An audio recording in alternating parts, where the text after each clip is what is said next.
नमस्कार दोस्तों, मैं हूं आपका दोस्त के बी। तो आज के इस वीडियो में हम 1 सितंबर 2022 को रेलवे ग्रुप डी का पहले शिफ्ट का जो एग्ज़ाम हुआ है, इसमें पूछे गए जीके, जीएस और करंट अफेयर्स के प्रश्नों को हम लोग डिस्कस करेंगे।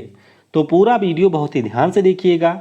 इस वीडियो की जो पीडीएफ फाइल है वह आपको टेलीग्राम चैनल केवी गुरुजी या kvguruji.in के ऊपर मिल जाएगी।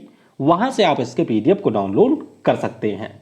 अभी तक ग्रुप डी के जो 30 शिफ्ट का एग्जाम हुआ है उसकी एक ई बुक भी है, जिसे आप लोग अगर परचेज करना चाहते हैं तो नीचे डिस्क्रिप्शन में मिल जाएगी।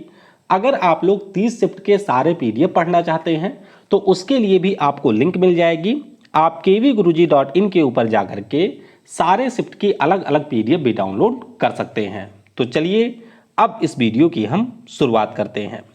देखिए, स्टैटिक जीके में एक बार फिर पंचायती राज व्यवस्था से प्रश्न पूछा गया कि बलवंत राय मेहता समिति जो कि 1957 में आपकी गठित की गई थी, इसने कितने स्तरीय पंचायती राज व्यवस्था का सुझाव दिया था। तो ध्यान रखिएगा, इनके द्वारा त्रिस्तरीय सिस्टम का सुझाव दिया गया था और इसी के मद्देनजर यानी कि इन्हीं के अनुशंसा के बाद में 2 अक्टूबर 1959 को राजस्थान के नागौर में हमारे देश की पहली त्रिस्तरीय पंचायत व्यवस्था का शुभारंभ किया जाता है। अगला प्रश्न पूछा गया कि 1967 में जो हमारे संविधान की 8वीं अनुसूची है, इसमें किस भाषा को जोड़ा गया। तो आप सभी को पता होना चाहिए कि संविधान की अनुसूची में टोटल 22 भाषाएं हैं। जब आपका संविधान लागू हुआ था तो उस समय इनकी संख्या मात्र 14 थी। 1967 की बात करें तो सिंधी भाषा को इसमें जोड़ा गया था। उसके बाद में हम लोग बात करते हैं 1992 की, तो 3 भाषाएं कोंकणी, मणिपुरी और नेपाली को जोड़ा गया। लास्ट टाइम इसमें 4 भाषाएं 2004 में जोड़ी गई हैं, बोडो, डोगरी, मैथिली और संथाली। तो इन भाषाओं के नाम भी आपको ध्यान रखने हैं। अगला प्रश्न पूछा गया कि भारत में जो सुप्रीम कोर्ट है, इसके मुख्य न्यायाधीश की नियुक्ति कौन करता है। तो देखिए, भारत में नियुक्ति की बात हो तो आप समझ जाइए हमारे देश में जो राष्ट्रपति हैं उन्हीं के द्वारा सारी नियुक्तियों के काम किए जाते हैं। ये अलग बात है कि प्रधानमंत्री की सलाह पर ही वो नियुक्ति करते हैं। तो अगर हम लोग मुख्य न्यायाधीश की बात करते हैं तो आपके भारत में एक कॉलेजियम सिस्टम होता है जो किसी एक के नाम की अनुशंसा करता है सबसे पहले। उसके बाद में जो भारत का राष्ट्रपति है उसको हमारे संविधान के अनुच्छेद 124 के क्लॉज 2 के अंतर्गत ये पावर मिली है कि वो आपके भारत के मुख्य न्यायाधीश की नियुक्ति कर सकता है। अगला प्रश्न पूछा गया था, अब ये प्रश्न मुझे एग्जैक्ट नहीं मिल पाया है कि किस प्रकार से ये पूछा गया था कि निम्नलिखित में से किस मौसम में वृक्ष की सारी पत्तियां गिर जाती हैं। तो आपने देखा भी होगा कि जब हमारे यहाँ पर शीत ऋतु समाप्त होती है यानी कि ठंडी का मौसम समाप्त होता है और आपके गर्मी के मौसम की शुरुआत होती है यानी कि बसंत ऋतु की शुरुआत होती है, तो उस अवसर पर जो आपके बहुत सारे पेड़ होते हैं उनके द्वारा अपनी पत्तियों को गिरा दिया जाता है। ऐसा वो इसलिए करते हैं जिससे वे पानी को संरक्षित कर सकें। तो पतझड़ी या फिर जो पर्णपाती वन के वृक्ष हैं वो ऐसा कारनामा करते हैं। और आपको ध्यान रखना है कि इनके वृक्षों में अमलतास है, शीशम है, सहतूत है, अनार है, ये सारे आपके शामिल हैं। अगला प्रश्न पूछा गया कि उपोष्ण कटिबंध का औसत तापमान कितना होता है। तो अगर हम लोग उपोष्ण कटिबंध की बात करें यानी कि सब ट्रॉपिक्स की बात करते हैं तो यहाँ का जो औसत तापमान है वो 7 से लेकर के 13 डिग्री सेल्सियस होता है, या फिर अगर हम लोग बात करते हैं तो ये 45 से 55 होता है। ये गलत है, तो ये थोड़ा सा ध्यान रखिएगा कि जो भी हमारे सब ट्रॉपिक्स वाले रीजन होते हैं वहाँ पर आपको निम्न तापमान देखने को मिलेगा, क्योंकि ये आपके स्थान उच्च अक्षांशों पर देखने को मिलते हैं। अगला प्रश्न पूछा गया कि एंथूरियम महोत्सव किस राज्य में मनाया जाता है। तो एंथूरियम महोत्सव की अगर हम बात करें, ये आपके पर्यटन से जुड़ा हुआ एक त्यौहार है और ये त्यौहार मनाया जाता है मिजोरम राज्य में। आपको ये भी ध्यान रखना है कि मिजोरम में आपका चापचर कुट नाम का त्यौहार भी मनाया जाता है और एंथूरियम महोत्सव भी आपके मिजोरम राज्य में ही मनाया जाता है। अगला प्रश्न देखिए, फिर पूछ दिया गया कि किस समिति की अनुशंसा से मूल कर्तव्यों को शामिल किया गया था। बार बार यहाँ से प्रश्न रिपीट हो रहा है। तो स्वर्ण सिंह समिति की अनुशंसा के द्वारा हमारे संविधान में 42वां संविधान संशोधन किया जाता है और उसी के बाद 1976 में आपके संविधान में मूल कर्तव्यों को शामिल किया जाता है। ध्यान रखिएगा, शुरुआत में इनकी संख्या मात्र 10 थी। बाद में जब 86वां संविधान संशोधन होता है तो उसके जरिए एक और मौलिक कर्तव्य को जोड़ दिया जाता है। और आपको ये भी ध्यान रखना है कि इसके लिए हमारे संविधान में एक नया भाग 4A और एक नया आर्टिकल 51A को जोड़ा गया था। तो ये सारे पॉइंट आपको ध्यान रखने हैं। एक कोई प्रश्न आपकी घाटी से पूछा गया था, एग्जैक्ट प्रश्न मुझे नहीं मिल पाया है, तो अगर आप में से किसी को याद है तो नीचे कमेंट में आप लोग बताइएगा। करंट अफेयर्स की अगर हम लोग बात करें तो एक प्रश्न आया था कि अप्रैल 2022 में WHO global centre for traditional medicine का उद्घाटन कहां पर किया गया।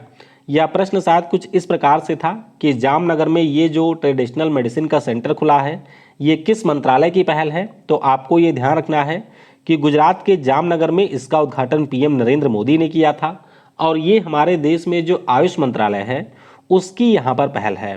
तो ध्यान रखिएगा, मंत्रालय से काफ़ी ज़्यादा आपके प्रश्न आ रहे हैं। तो 2022 में खास तौर पे मंत्रालय से जुड़ी हुई जो भी आपकी न्यूज़ हैं उसे आपको अच्छे से पढ़कर जाना है। अगला प्रश्न देखिए, फिर पूछा गया कि मार्च 2022 में जो स्त्री मनोरक्षा परियोजना है इसकी शुरुआत किसने किया। तो इसकी जो शुरुआत है वो महिला और बाल विकास मंत्रालय के द्वारा निमहंस बेंगलुरु के साथ में किया गया है। और ये जो प्रश्न है वो आपके 24 अगस्त को पहले शिफ्ट में भी पूछा गया था।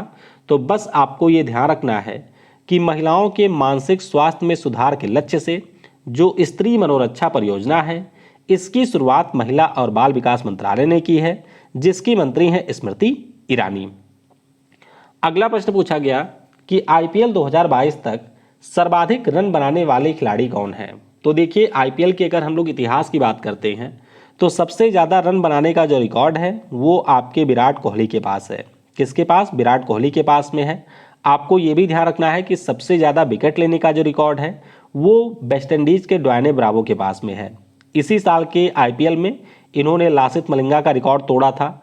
अगर हम लोग 2022 के IPL की बात करते हैं तो आपको ध्यान रखना है कि इस साल सबसे ज़्यादा रन जॉस बटलर ने बनाए हैं। वहीं पर अगर हम लोग सबसे ज़्यादा विकेट की बात करते हैं तो वो लिया है आपके यजुवेंद्र चहल ने। तो ये सारे पॉइंट आपको ध्यान रखने हैं।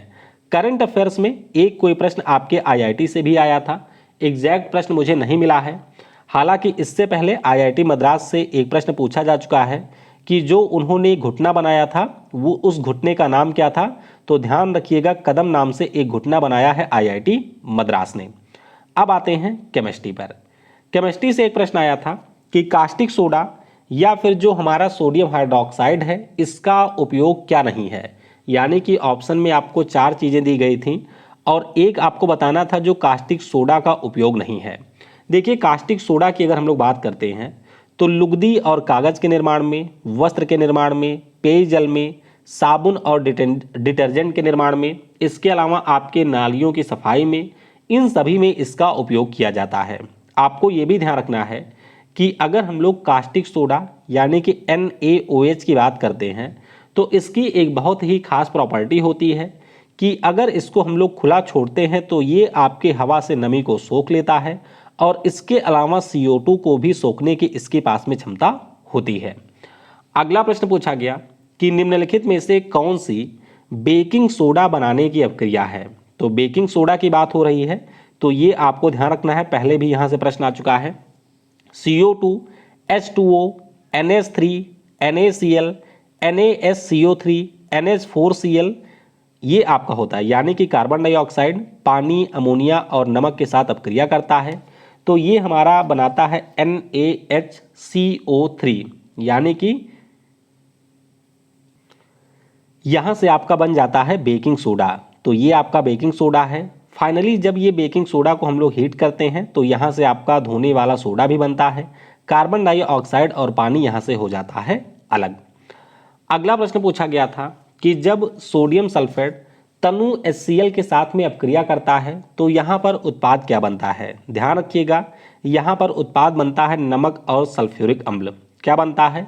नमक और सल्फ्यूरिक अम्ल यहाँ पर बनता है। हालांकि किसी के द्वारा यह बताया गया कि प्रश्न में पूछा था कि इस रिएक्शन के परिणाम स्वरूप कौन सी गैस बनती है। तो ध्यान रखिएगा, यहाँ पर कोई गैस तो नहीं बनती है। ये हमारा सोडियम सल्फेट है, ये आपका हाइड्रोक्लोरिक अम्ल है। जब NaCl के इसके दोनों आपस में रिएक्शन करेंगे तो यहाँ से आपका 2NaCl बनता है और यहाँ से आपकी सल्फ्यूरिक अम्ल बनती है। एक प्रश्न आपके किसी पीरियोडिक टेबल के डायग्राम के ऊपर पूछा गया था, यानी कि पीरियोडिक टेबल में आपके ग्रुप दिए गए थे, वहाँ पर इलेक्ट्रॉन वगैरह के बारे में कुछ पूछा गया था।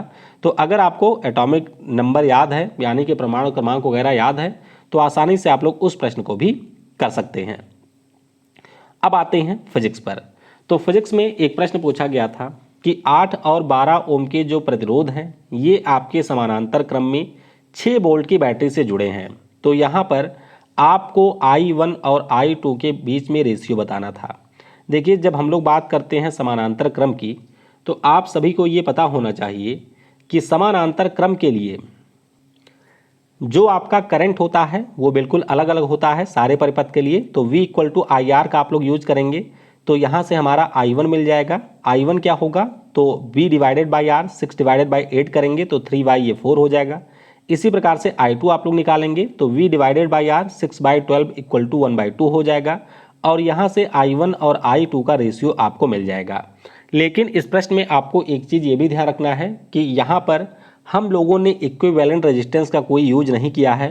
तो मुझे लगता है प्रश्न में कुछ अलग तरीके से पूछा गया था। अगर आप में से किसी को याद है तो नीचे कमेंट में बताइएगा। फिर एक प्रश्न आपसे पूछा गया था कि यदि दर्पण के ध्रुव से फोकस दूरी 16 सेंटीमीटर है तो पोल से वक्रता केंद्र की दूरी क्या होगी। बहुत ही आसान सा प्रश्न है। R = 2f होता है। फोकस दूरी आपकी 16 सेंटीमीटर है, तो R की अगर हम लोग बात करते हैं तो ये आपका 32 सेंटीमीटर हो जाएगा। अगला प्रश्न पूछा गया था कि जो हमारा विद्युत बल्ब होता है इसके फिलामेंट का गलनांक कितना होता है। तो आप सभी को ये पता होगा कि टंगस्टन धातु का यहाँ पर यूज किया जाता है और उसका जो गलनांक है वो आपका 3380 केल्विन होता है। तो आपको ये ध्यान रखना है कि जब हम लोग टंगस्टन की बात करते हैं तो ये आपके जंग के लिए प्रतिरोधी होता है और इसका जो गलनांक है वो काफ़ी ज़्यादा उच्च होता है। अगला प्रश्न पूछा गया कि यदि एक चालक में धारा 0.2 एम्पियर, प्रतिरोध आपका 10 ओम है, तो 1 सेकंड में ऊष्मा क्या होगी। तो यहाँ से भी बहुत बार प्रश्न आ चुका है। H = I² RT, वैल्यू आप लोग सारी पुट कर देंगे तो यहाँ पर आपकी वैल्यू आ जाएगी 0.4 जूल। अगला प्रश्न पूछा था इलेक्ट्रिक मोटर से संबंधित कुछ आपके कथन दिए गए थे, जहाँ पर आपको सही और गलत चुनना था। तो इससे पहले इलेक्ट्रिक मोटर से कई सारे प्रश्न आ चुके हैं और ख़ास तौर पे ये प्रश्न ज़रूर पूछा गया है कि इलेक्ट्रिक मोटर के हमारे कितने भाग होते हैं। आपको ये ध्यान रखना है कि इलेक्ट्रिक मोटर में आपके टोटल 4 भाग होते हैं। फील्ड मैग्नेट, आर्मेचर या फिर रोटर जिसे आप लोग कहते हैं, कम्यूटेटर हो गया और फिर आपका हो गया ब्रसेज। तो ये आपके पार्ट होते हैं। और आपको ये भी ध्यान रखना है कि जब हम लोग इलेक्ट्रिक मोटर की बात करते हैं तो इसमें हम लोग फ्लेमिंग के बाएं हाथ के नियम का उपयोग करते हैं धारा और बल की दिशा में को ज्ञात करने में। साथ ही साथ आपको ये भी ध्यान रखना है कि जब हम लोग फ्लेमिंग के दाएं हाथ के नियम की बात करते हैं तो उसका उपयोग हम लोग विद्युत जनरेटर में धारा और बल की दिशा को ज्ञात करने में करते हैं। अगला प्रश्न पूछा गया कि अवतल दर्पण में जो वस्तु है इसको फोकस से 3 गुना दूरी पर रखा जाता है, तो आपकी जो इमेज है वो कहाँ पर बनेगी। तो ये जो इमेज है वो फोकस और वक्रता केंद्र के बीच बनेगी। ये देखिए, ये आपका पहला केस होता है अवतल दर्पण के लिए। जब हम लोग ऑब्जेक्ट को इन्फिनिटी और आपके सी के बीच में कहीं रखते हैं तो उस स्थिति में जो आपकी इमेज है वो एफ और सी के बीच में बनती है। ये जो इमेज है ये आपकी वास्तविक होती है, उल्टी होती है, वस्तु से छोटी होती है और एफ और सी के बीच में इस इमेज का निर्माण होता है। अगला प्रश्न पूछा गया कि यदि किसी तार की लंबाई L और प्रतिरोध R है, जब इसके आयतन को अपरिवर्तित रखते हुए लंबाई 25% बढ़ा दी जाती है तो आपको बताना है नया रेजिस्टेंस यहाँ पर क्या होगा। तो ये काफ़ी अच्छा प्रश्न है। ऐसे प्रश्न आपके 1 या 2 ही बार अभी तक पूछे गए हैं, तो आने वाले शिफ्ट में पूछे जा सकते हैं। देखिए, आपने एक फार्मूला पढ़ा होगा कि रेजिस्टेंस बराबर होता है रेजिस्टिविटी लंबाई डिवाइडेड बाई एरिया। आपसे कहा जा रहा है कि जो लंबाई है उसको हमने 25% बढ़ा दिया है, तो जाहिर सी बात है L + L × 25 डिवाइडेड बाई 100 25%, तो ये वैल्यू आ जाएगी 1.25 L, यानी कि जो हमारी नई लेंथ है L डैश ये आपकी 1.25 L है। आपसे ये भी कहा जा रहा है कि जो हमारा आयतन है वो आपका बिल्कुल नहीं बदला है, इसका क्या मतलब हुआ?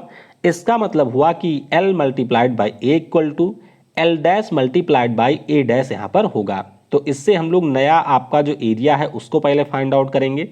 तो इसके लिए L multiplied by A equal to 1.25 multiplied by A dash. तो यहाँ से हम लोग ए डैश निकाल लेंगे जो कि आपका हो जाएगा 0.8a। इसका सिंपल सा मतलब है कि जब हम लोग लंबाई को 25% बढ़ाते हैं तो उस स्थिति में जो एरिया है वो आपका 20% कम हो जाता है। अब हमारे पास में सारे डेटा हैं। अब यहाँ से हम लोग निकालेंगे नया वाला रेजिस्टेंस। सारी वैल्यू आप लोग रखेंगे, रो रखेंगे। L की जगह पर 1.25 और उसके बाद में एरिया की जगह पर 0.8a रखेंगे। तो नया रेजिस्टेंस हमारा होगा 1.56 R। क्या होगा? 1.56 ओम हो जाएगा। और इस प्रकार से आप लोग देख सकते हैं कि जब हम लोग लंबाई को 25% बढ़ाते हैं तो उस स्थिति में जो रेजिस्टेंस है उसमें आपके 56% की वृद्धि हो जाती है। तो ये बढ़िया प्रश्न है, आगे आने वाले शिफ्ट में भी आपको मिलेगा, तो इसे जरूर अच्छे से ध्यान रखिएगा। अगला प्रश्न पूछा गया था कि एक कॉइल कुंजी जब दूसरे गैल्वेनोमीटर से जुड़ा है तो किस स्थिति में दूसरे कॉइल में चुंबकीय फ्लक्स उत्पन्न होगा। तो ये भी काफ़ी शानदार प्रश्न है।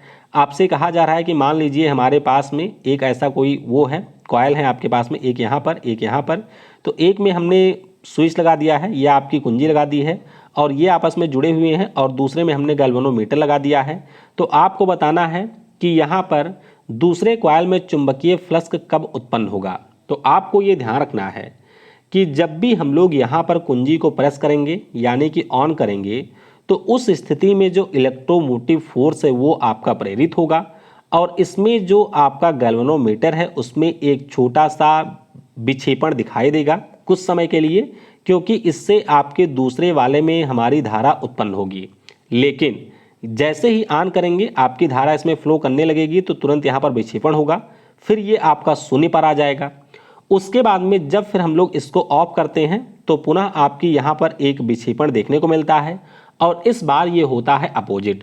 यानी कि सिंपल शब्दों में अगर हम लोग कहें तो अगर आप लोग कुंजी के माध्यम से इसको ऑन और ऑफ करते रहते हैं तो आपको अपोजिट डायरेक्शन में यहाँ पर करंट देखने को मिलेगी। यानी कि एक बार इस डायरेक्शन में, एक बार इस डायरेक्शन में, इस प्रकार से आपको यहाँ पर इंड्यूस्ड करंट देखने को मिलेगा। बायोलॉजी पर आते हैं तो बायोलॉजी से एक प्रश्न पूछा गया था कि पाचन तंत्र में कौन सा एंजाइम HCl की पाचन में मदद करता है। तो वही आपका एमाइलेज, पेप्सिन, ट्रिप्सिन ये सारे दिए गए थे। बाकी सारे हमारे अग्न्याशय वाले थे। केवल एक ही एंजाइम है जिसका नाम है पेप्सिन। तो आपको ये ध्यान रखना है कि जो हमारा HCl होता है ये आपके पेप्टिन युक्त गैस्ट्रिक रस के साथ में बैक्टीरिया को मारता है, साथ ही साथ आपके पेट में प्रोटीन को तोड़ने का कार्य भी यही करता है। अग्न्याशय की अगर हम लोग बात करते हैं तो इसमें आपको 3 एंजाइम मिलेंगे जिनके नाम ट्रिप्सिन, लाइपेज और एमाइलेज हैं, और ये आपके प्रोटीन के पाचन में मदद करते हैं। अगला प्रश्न पूछा गया कि टर्नर सिंड्रोम में गुणसूत्रों की संख्या कितनी होती है। तो टर्नर सिंड्रोम की अगर हम लोग बात करते हैं, मुख्य रूप से जो लड़कियां होती हैं वही इससे पीड़ित होती हैं, और इस स्थिति में जो गुणसूत्रों की संख्या है वो आपकी हो जाती है 45। तो आपको ये ध्यान रखना है कि लड़कियों में जो आपके सेक्सुअल क्रोमोसोम होते हैं ये XX होते हैं, लेकिन जब आपका कोई X वाला क्रोमोसोम मिसिंग हो जाता है एक, तो उस स्थिति में 46 के बजाय इनमें जो आपके गुणसूत्र हैं उनकी संख्या 45 होती है, और इसी को हम लोग टर्नर सिंड्रोम के नाम से जानते हैं। एक प्रश्न शायद रीजनिंग के टाइप का कुछ ऐसा था कि हमारे शरीर के लिए कौन सा आहार अच्छा है, और उसमें आपके कई सारे इस प्रकार से ऑप्शन दिए गए थे जिसके हिसाब से इसे आपको चूज करना था। तो ये हमारे 1 सितंबर के पहले शिफ्ट में पूछे गए जो प्रश्न थे उनको मैंने डिस्कस कर लिया है। ध्यान रखिएगा जो आपकी PDF होती है उसमें उन सभी प्रश्नों को इंक्लूड किया जाता है जो आपके और अन्य सोर्स से मुझे बाद में प्राप्त होते हैं। तो हमेशा जो PDF होती है उसमें आपको वीडियो से ज़्यादा प्रश्न देखने को मिलते हैं। Thanks for watching. जय हिंद, जय भारत।